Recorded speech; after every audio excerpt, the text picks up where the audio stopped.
Hello, I'm Rick Escover. I'm here at Deer Camp, and I'm going to demonstrate to you today on how to process and bone out a deer that we harvested successfully. And so with no further ado, we will proceed forward and go through the process of boning out the deer. So the first thing we're going to do is just kind of pull on the arm away from the body and just kind of cut between this pocket right here and keep cutting and pulling.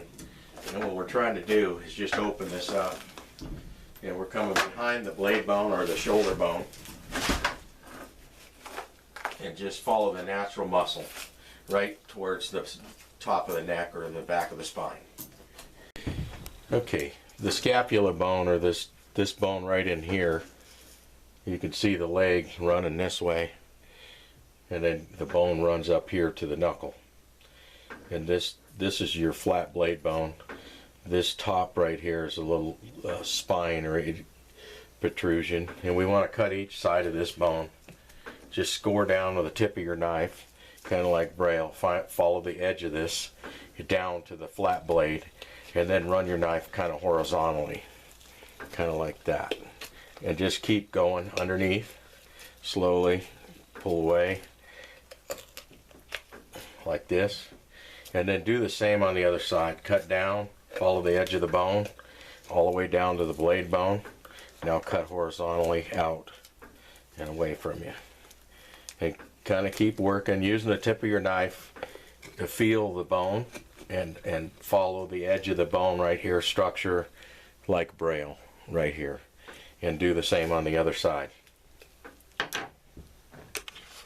And turn your shoulder over, and we'll get the other side. We'll end up removing this bloodshot and everything right now. And discard. We'll finish this step. We'll go on to the next thing. Now we finished, you can see we finished the bloodshot on this side, and we'll go ahead and get ready to bone this out on this side. So you take your knife and cut away from you here on this flat blade bone, and just kind of peel this away and stay close as bone as you can.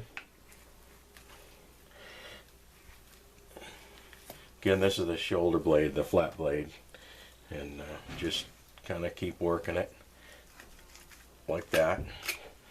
And then what we want to do, where this ball socket is here, we'll turn this so I can get to it and get a hold. And I'll get a hold with a knife here and just kind of follow down the edge of the bone, get around this ball socket, and kind of just run the tip of the knife down just enough so that you can see the bone right here. You don't want to go past the bone, but you just run the tip of the knife right here and come on back to the elbow here and just come around. So again, kind of like braille, follow it around. Come around underneath like this. And then we'll get this side like this. Just stay tip of the knife against the bone. And then come on. You can either leave the shank and boil that, make soup and that out of it, or you can bone it out, following the edge of the bone here, like so. And so we'll turn this around, and I'm just following the bone.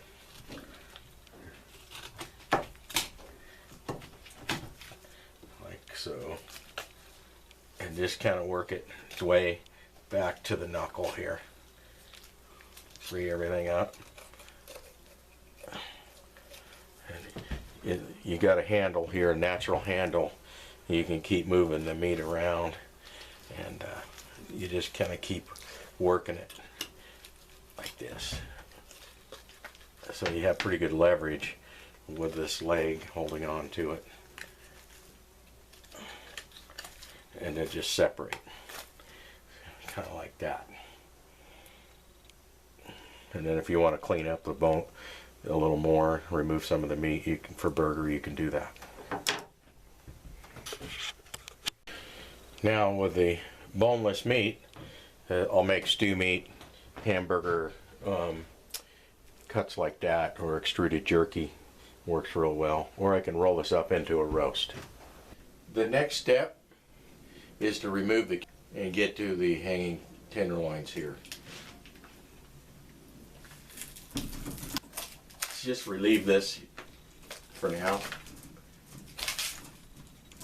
like that, and we'll do the same on the other side. Just relieve it. It'll help you get to your tenderloin. Okay, so here's your hip bone, and you want to cut like into the meat right here and into the hip bone itself, and cut across until you see a natural seam right here.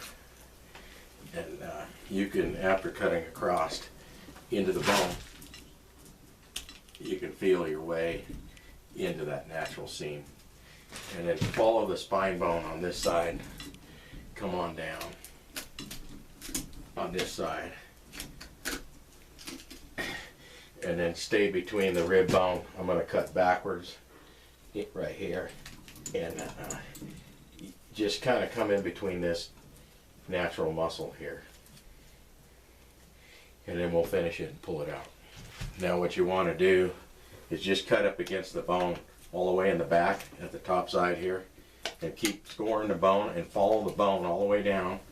Keep working your knife a little at a time, just using the tip of the knife to remove this this tenderloin.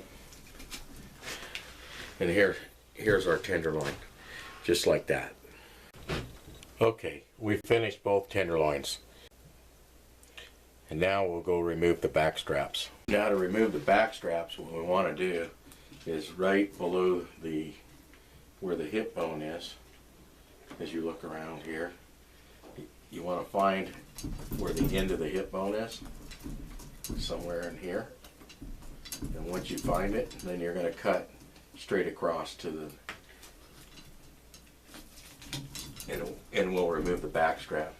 We'll follow this chine bone and spine bone and stay right up against the center edge of the spine bone all the way down to the neck, like that.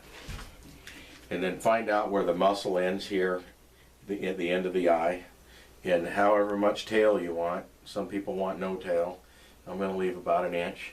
I'm going to score straight down and kind of keep the same line following this center and come on down all the way against the rib bones and down.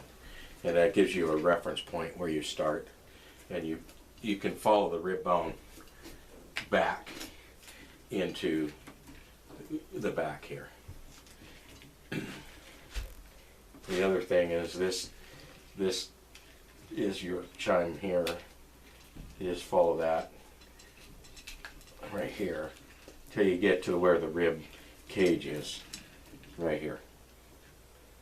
And just peel this back.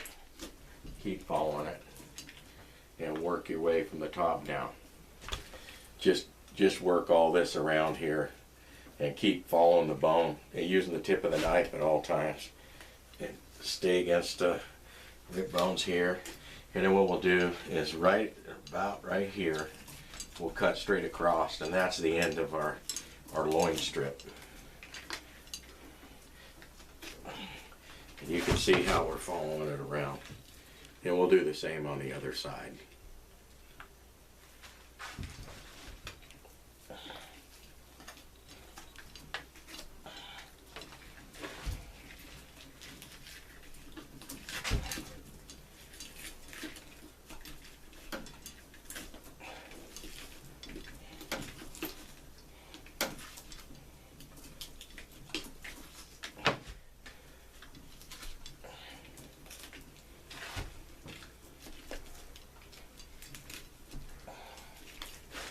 And we'll get the other side.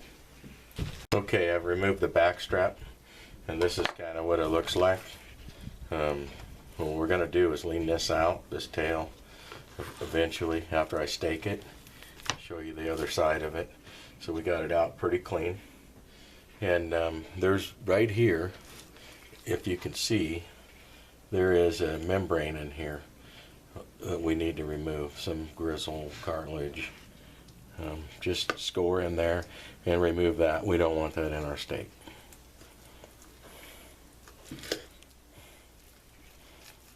You can see how wide it is, and we just remove that.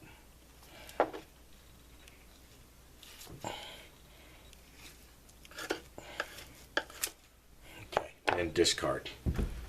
Now I like leaving fat on here. Some people, you can peel it, this membrane right here, you can peel this right off and not have any fat at all. Just grab it and pull it off. But I'm going to leave fat because it helps the meat stand up when I'm barbecuing.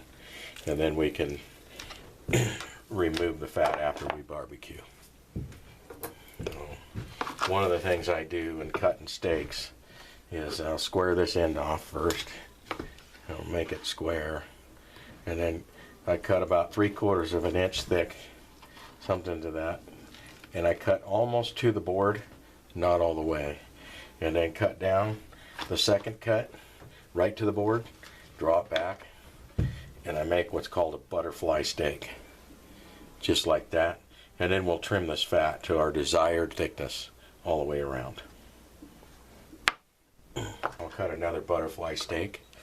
So start here, cut down, not quite to the board, stop, and then second cut all the way to the board and drag your knife through.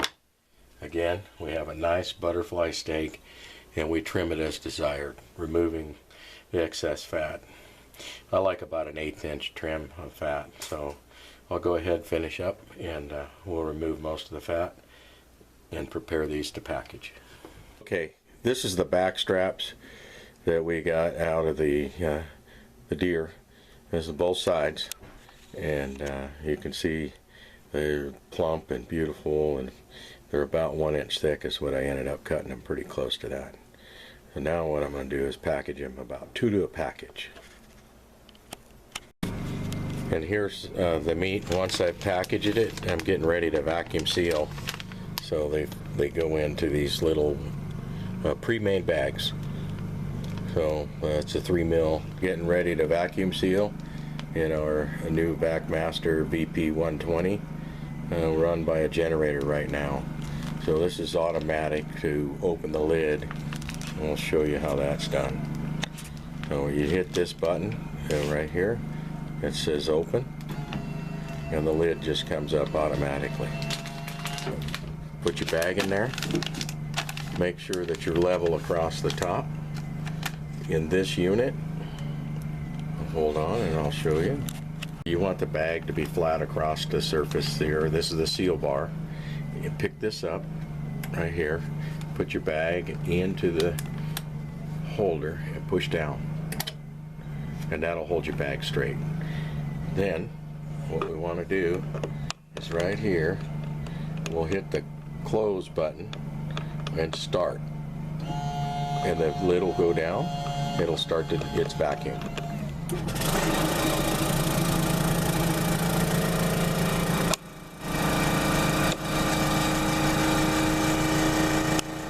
The vacuum takes somewhere around 30 seconds to vacuum, 5 seconds for the seal bar, and 5 seconds to open the lid. Total process is about 40 to 45 seconds per cycle time. And we can do this all day long with this vacuum machine.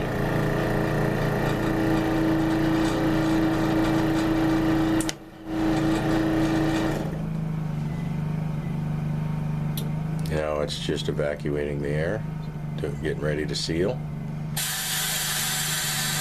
And the lid will open automatically. A buzzer will go off, and the lid will open. This machine will also seal liquids. So lift this bar. The sealing of water. This thing is better than a food saver. We'll go ahead and open this. And have a bag here. So what we're going to do is fill it. Water. And we have the water in there. We'll go ahead and put it into the vacuum sealer. Push this clamp down right here, like that. Hit close, and we'll start the vacuum process. It will not leak.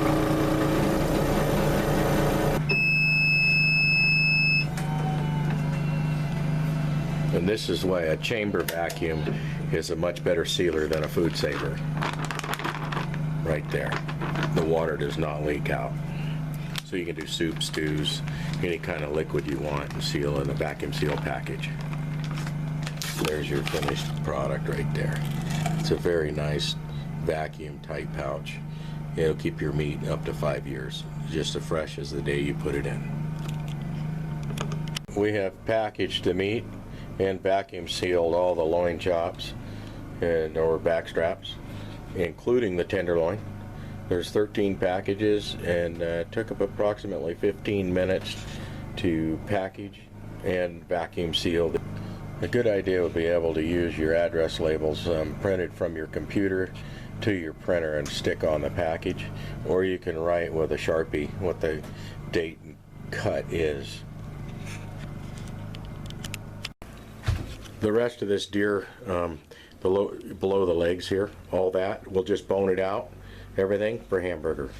So I'm going to get ready to do that. We'll just bone it out. I'm not going to show you, but yeah, this will be really good to add to our ground venison. Okay, now we're at the leg, and what we're going to do is remove this bone right here. And this is the hip bone or pelvic bone, and this is the canal right here.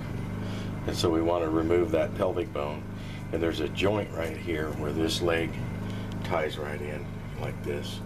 So what we're going to do is right at this knuckle joint, we're going to remove that. So let's get to it.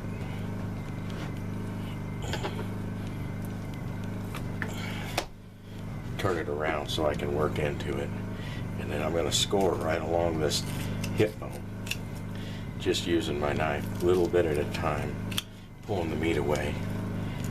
Go about 1/2 inch, 3/4 of an inch at a time, and then come into this joint right here.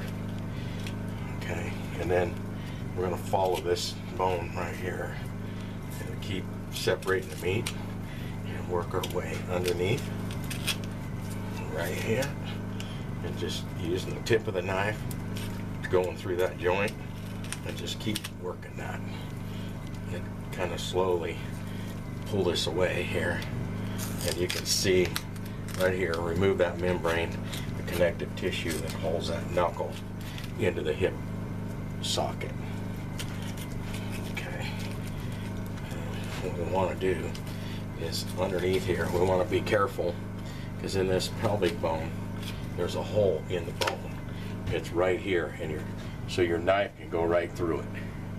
And what you don't want is right here where your knife can go through that bone. Be careful when you're cutting and coming around underneath here, so that you don't come through and poke yourself as you're going too quick or something like that.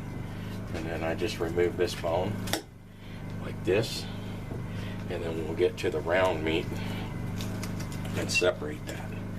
So here's the pelvic bone, and now what we want to do is right here, you can see right here the knuckle, and we're going to just go right here and hit the bone, and we're going to score on one side of the knuckle. And this is the top round here in a beef, or the larger round steak. So we're gonna go on the opposite side of the bone of that round steak and follow it right to this knuckle right here. Okay, so just score down, no deeper than the bone, so you want to be right on the side of the bone right there, and that's it. So I'll finish going around it, and we'll separate all the muscle groups. So we'll go right here to the knuckle, cut right by the hock where the tendon ties in, and then follow the bone back, and right around this knuckle where the knee is, and just kind of scoring right alongside the bone, a little bit at a time. Better to make several small cuts than one big one, and then work your knife around that knuckle all the way down. Okay, and then once you get there, you can rotate the leg a little bit, you can rotate this leg and see how that bone moves, and the meat, the weight of the meat's holding it, and just kind of keep working it, the weight of the meat, and just score a little at a time. Take your time.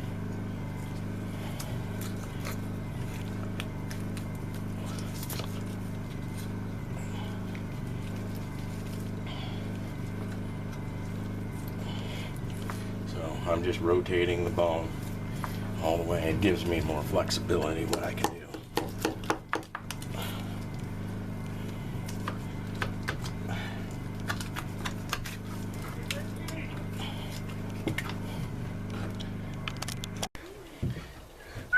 We had a little delay in hunting camp. We have trespassers, so now I'm back to this leg. And we just finished boning it out, like so. And then I save the shank meat for soup. Now, what we do is right here is the round, the top round, and we want to find the muscle right here. So you can run your fingers in here, kind of pull apart the seam, just this natural seam. That's all you're looking for. And then just work your way through that natural seam like this. So, and you can see right here, using your fingers helps a lot. And you could separate your seam that way from the natural muscle. So I'll put this aside for the moment, and then we'll get back to it. Now what I want to do, again, your round is right here, and this is where the hip bone was. So what I want to do is cut that off kind of square. Usually that's what I do anyway, cut it square. You don't have to. You can just cut this part of the sirloin tip over opposite of the round, and you can go right to the block. And you could follow, there's a seam right here, if you want to follow that and separate that. And so this is like that sirloin cut right here. And I'll just remove that. And we'll cook this like a tri-tip or a roast, just whole like that. Okay, separate this round. Now, on this sirloin, you can either separate the seam right here, you can see with your fingers, and just pull it apart, or flip it over, and you'll see like a natural fat line here. And what you could do is just score in just slightly, and then you could find the seam this way and follow it like that. This piece is the bottom round, is what it's called, and this is like the eye around muscle in a beef, and this is the bottom round, like for rump roast and things like that. I normally leave the eye attached here, and I'll either cut it across for steaks, or I'll slice it up for jerky, something like that. The shank and the leg is down here on this end, you know, kind of that way. And so I want to remove part of this muscle here that's attached to the shank. It's a little too much grizzle and sinew, and we want to get rid of that. And then this end right here. So anything that's left with meat could be for the burger. So I remove all the lean meat, throw the bone away, and any sinew and grizzle and things like that. So that piece is really, this is just for trim. Okay, on this bottom round here, right here is a membrane. You want to, a piece of grizzle, you want to remove that. So I usually just take a thin layer, thin slice, and just kind of work my way into the block, out, and then come back to myself here, and then just remove that. You can skin off the lean meat for a burger if you want, and then throw that in the burger pile.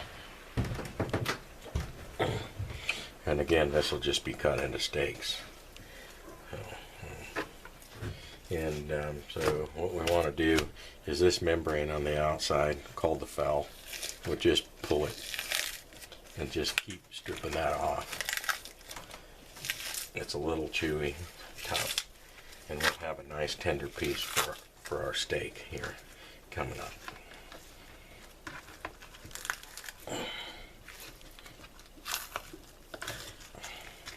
Okay,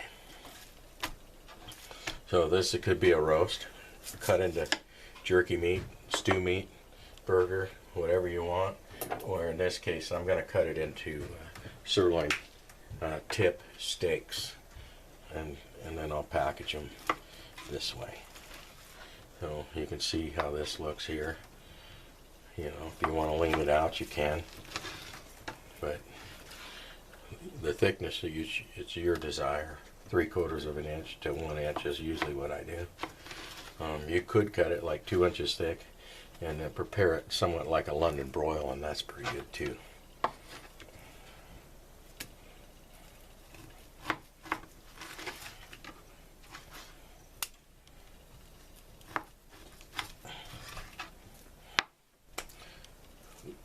The end cut, again, for stew meat or for burger.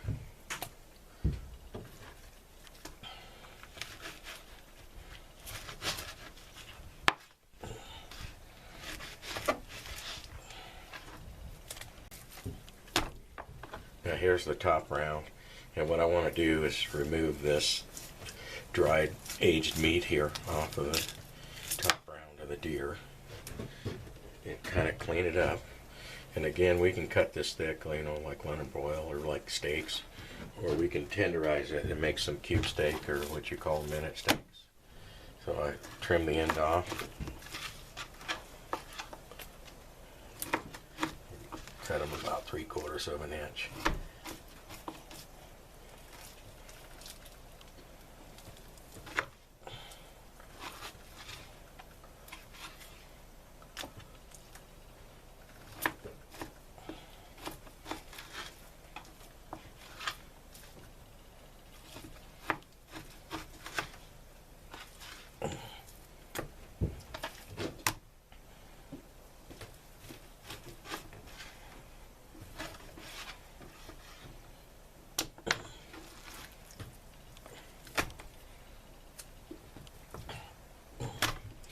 Now, this is the bottom round. What I want to do is lean it out a little bit, get rid of some of the bark.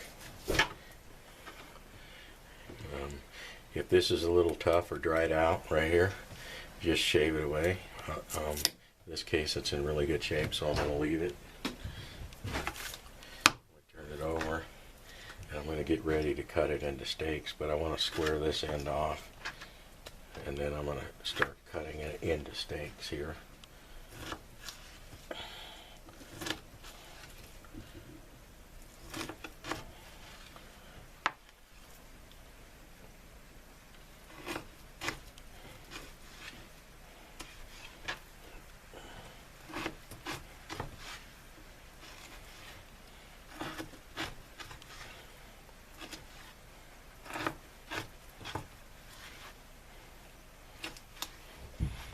And this end here we'll just throw into the burger. I'll finish the other leg, and that's pretty much it. And then that kind of concludes our video on how to break down your venison into boneless cuts. I want to thank you for joining us in our deer camp today, and please leave some comments and feedback on how you like our video, and maybe something we can do to help you in the future. Again, thank you and good hunting.